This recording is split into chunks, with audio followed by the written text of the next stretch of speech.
Hello दोस्तों, मैं उज्जवल कुमार आपका स्वागत करता हूं आपके अपने चैनल चैंपियन स्क्वाड में। तो जैसा कि हम लोग स्टार्ट किए थे क्लास 7 का हिंदी बुक, जिसका चैप्टर 19 तक जो टोटल कंप्लीट कर चुके हैं। अगर आप लोग वहां तक का वीडियो नहीं देखें तो डिस्क्रिप्शन में लिंक मिल जाएगा, आप वहां से देख लीजिए या फिर चैनल के प्लेलिस्ट से भी जाके आप देख सकते हो। आज हम लोग चैप्टर 20 को देखेंगे, जिसका नाम है यशस्विनी, ठीक है, जो कि बेबी रानी के द्वारा लिखा गया है। इसके हम लोग प्रश्न अभ्यास को देखेंगे। चलिए, तो इसके प्रश्न अभ्यास को हम लोग स्टार्ट करते हैं। जैसा कि आपको दिख रहा होगा पाठ से प्रश्न क्या कह रहा है, इन पदांशों के अर्थ स्पष्ट कीजिए। कौ में है पग नुपुर कंगन हार नहीं, तुम विद्या से श्रृंगार करो। मतलब इसका हम लोग को इस जो पद दिए हुए हैं, ये जो लिखावट है, ठीक है, इसका हम लोग का अर्थ स्पष्ट करना है। चलिए इसको लिखते हैं हम लोग। कवित्री स्त्रियों को अपने साज श्रृंगार का त्याग कर कर सुशिक्षित बनने की प्रेरणा देती है। शिक्षित नारी ही सामाजिक दायित्व का मूल्य समझ सकती है तथा अन्याय का प्रतिकार कर सकती है।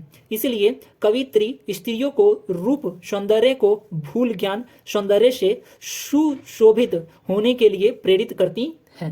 ठीक है, इसी प्रकार से ख नंबर हम लोग देख लेते हैं। ख में क्या कह रहा है, वह दान दया की वस्तु नहीं, वह जीव नहीं, वह नारी है। ठीक है, इसका भी हम लोग को अर्थ स्पष्ट करना है। इसमें हम लोग लिखेंगे पहले, कवित्री कहती हैं कि नारी भी पुरुष के सम्मान चेतनशील प्राणी है। इसलिए पुरुष वर्ग को इस जीव मात्र अथवा उपहार की वस्तु ना माननी चाहिए। नारी में भी पुरुष की भांति जीवन के हर मार्ग पर चलने की शक्ति होती है, अर्थात जीवन के हर क्षेत्र में अपनी धाक जमाने में सक्षम है। कौन? नारी। ठीक है, अब गौ नंबर देख लेते हैं। उसे टेरेसा बन जीने दो, उसे इंदिरा बन जीने दो। ठीक है, इसके भी हम लोग अर्थ को देख लेते हैं। कवित्री लोगों को लिंग भेद जैसी हीन भावना को छोड़कर लड़कियों को मदर टेरेसा तथा इंदिरा जैसी महान नारी बनने में सहयोग देना चाहिए। मतलब महान नारी बनने में सहयोग देना चाहिए। कवित्री का कहना है कि इन लोगों ने साबित कर दिखाया कि नारी पुरुष से किसी भी क्षेत्र में हीन नहीं है। यदि उसे समुचित सुविधा मिले तो वह भी नया इतिहास बना सकती है। ठीक है, चलिए इतना तो हम लोग अर्थ स्पष्ट कर लिए। अब पाठ से आगे के प्रश्नों को देख लेते हैं। पाठ से आगे के प्रश्न एक में क्या करा है, समाज में लिंग भेद को मिटाना क्यों जरूरी है, इसको मिटाने के लिए आप क्या क्या कर सकते हैं। ठीक है, चलिए तो इसका उत्तर हम लोग लिखते हैं। इसका उत्तर लिखेंगे, समाज में लिंग भेद को मिटाना इसलिए जरूरी है क्योंकि इस लिंग भेद के कारण सामाजिक व्यवस्था दूषित हो गई। पुत्र की प्रधानता के कारण लड़कियों को हीन भाव से देखा गया। फलतः समाज में विकृतियां आ गई। जब ईश्वर ने पुत्र पुत्री दोनों को समान रूप से प्राकृतिक सुविधाएं प्रदान की है, फिर पुत्री के प्रति उदासीनता समाज के लिए कलंक है। इस लिंग भेद की समाप्ति के लिए पुत्री को भी सुविधा प्रदान करेंगे। जो सुविधा पुत्र को देते हैं, पुत्र के सम्मान ही प्यार देंगे।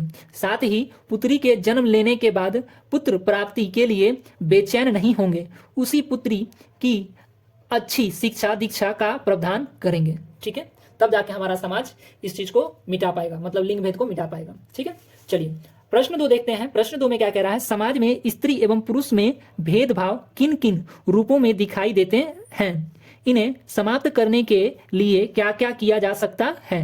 चलिए तो इसके भी उत्तर हम लोग लिखते हैं। चलिए तो इनमें क्या कह रहा है कि भेदभाव दिखते हैं, उसको बताइए, और साथ के साथ समाप्त कैसे करना है उसको देखना। तो ये 2 क्वेश्चन हुआ, एक क्वेश्चन में 2 क्वेश्चन है। ठीक है, स्त्री एवं पुरुष में भेदभाव के विभिन्न रूप हैं। जैसे पहला, शिक्षा में भेदभाव, रोजगार में असमानता, सामाजिक बंधन। चौथा है परिवार में असमानता। पांचवा, विरासत का अधिकार। और छठा, राजनीति में कम भागीदारी। ठीक है, ये हमारा भेदभाव हो गया। अब भेदभाव को हम लोग समाप्त कैसे कर सकते हैं उसको देख लेते हैं। इसका हम लोग लिखेंगे, पहला, लड़कियों की शिक्षा को बढ़ावा देना। ठीक है, मतलब समाज में जागरूकता बढ़ा करके लड़कियों की शिक्षा को प्राथमिकता देना होगा। ठीक है, उसी प्रकार से आगे 2 नंबर में समान वेतन का प्रावधान। ठीक है, महिलाओं एवं पुरुषों के लिए समान कार्य के लिए समान वेतन सुनिश्चित कराना। जैसे कि कोई अगर मान लीजिए काम दिया गया, ये काम मान लीजिए कोई पुरुष करता है तो इसको 500 रुपया मिलता है, तो वहीं स्त्री को 400 रुपया या 450 रुपया ऐसा दिया जाता है। तो इसके लिए ये चीज करना होगा कि पुरुष और स्त्री दोनों को समान ही मिले। ठीक है, अगर स्त्री इस काम को कर रही है तो उसको भी 500, और पुरुष इस काम को कर रहा है तो उसको भी 500 मिलना चाहिए। ठीक है, इसी प्रकार से अगला देख लेते हैं, कानूनी सुधार। महिलाओं एवं पुरुषों के अधिकारों की सुरक्षा के लिए सख्त कानून बनाना और उसका सही से पालन करवाना। ठीक है, अब देखिए, आप सोचिए कि महिला पुरुष क्या लिखें, तो भाई महिला पुरुष दोनों को कानून, मतलब उन दोनों पे कानून लगना जरूरी है। अगर एक पे लगेगा तो दूसरा उस पर अत्याचार करेगा, और दूसरे पे लगेगा तो पहला अत्याचार करेगा, तो दोनों पे लगना ये चीज जरूरी है। ठीक है, अगला देखिए, सोच में बदलाव, परिवार और समाज में स्त्री पुरुष समानता की मानसिकता को बढ़ावा देना। ठीक है, इसी प्रकार से हम लोग आगे देख लेंगे, राजनीति में भागीदारी बढ़ाना, महिलाओं को राजनीति और प्रशासन में अधिक अवसर देना। ठीक है, इसी प्रकार से 6 नंबर देख लेते हैं, महिला सुरक्षा सुनिश्चित कराना, मतलब महिलाओं के खिलाफ हिंसा को रोकने के लिए सुरक्षा उपाय लागू करना। ठीक है, चलिए इसी में लिख लेते हैं हम लोग, जो चीज हम लोग अभी कंक्लूजन निकाले उसको लिख रहे हैं। यदि समाज में इन सुधारों को अपनाया जाए तो स्त्री और पुरुष में भेदभाव को कम किया जा सकता है और समानता का वातावरण बनाया जा सकता है। ठीक है, अब आगे हम लोग प्रश्न 3 को देख लेते हैं। प्रश्न 3 क्या कह रहा है, समाज में भ्रूण हत्याएं हो रही है, लगातार महिलाओं की संख्या में कमी हो रही है, लोग लड़कों की कामना करते हैं तथा लड़कियों को दोयम दर्ज के नागरिक के रूप में देखा जाता है। वर्तमान समय में कमोवेश नारी की यही स्थिति है। इस परिदृश्य को ध्यान में रखकर एक स्वरचित कविता का निर्माण कीजिए। ठीक है, चलिए तो इस कविता का निर्माण करते हैं हम लोग। इस कविता का नाम रखे बेटी का हक। मत काटो कोख में जीने दो, मुझे भी अपने सपने बुनने दो, मैं भी जीवन का हिस्सा हूं, मुझे भी खुलकर हंसने दो। ठीक है, ये कौन कहती है, ये बेटी कहती है। ठीक है, मत काटो कोख में जीने दो, मुझे भी अपने सपने बुनने दो, मैं भी जीवन का हिस्सा हूं, मुझे भी खिलकर हंसने दो। क्यों समझा मुझको बोझ यहां, क्यों समझा मुझको बोझ यहां, मैं भी खुशियों की पहचान हूं, माँ की ममता पिता का प्यार, संसार की मैं मुस्कान हूं। ठीक है, मुझे भी शिक्षा पाने दो, आसमान को छू जाने दो, मुझे भी शिक्षा पाने दो, आसमान को छू जाने दो, मैं भी परिवार का गौरव हूं, बस एक मौका पाने दो।